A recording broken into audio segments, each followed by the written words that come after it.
So you Okay. get drafted in 1973. What do you remember about that day? Were you shocked? Were you surprised? Like, talk us through that day. Well, the Braves, when I was, I guess I going into the 11th, going into 12th grade, Paul Snyder, he was the Braves assistant general manager back then. Great guy.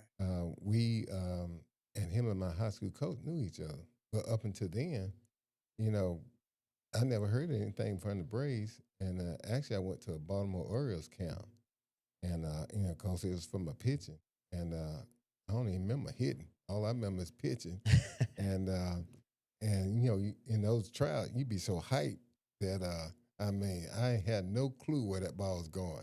And I think I might have hit a few guys. But you're throwing But gas. I was throwing gas. Yeah, love it.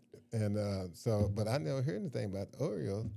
And then with the Braves, and then I had the lunch with no, it actually was breakfast. I had breakfast with Paul and my high school coach. And Paul, we didn't even really talk baseball. He just asked me a whole bunch of questions.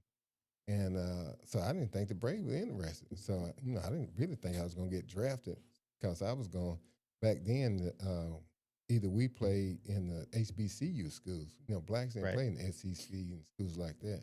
And at the time, I was like Georgia Player of the Year. And so I was going to play with either Tuskegee, Florida, and no, what is Florida? Florida A&M. Yep. And at that time, Andre Dawson and I think like another big league was playing on that team, so I'd have been on the team with Andre. And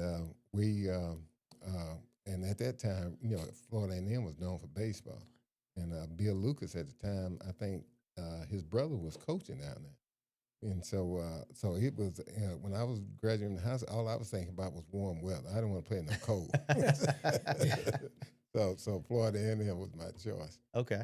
And so you were still pitching about this time, right?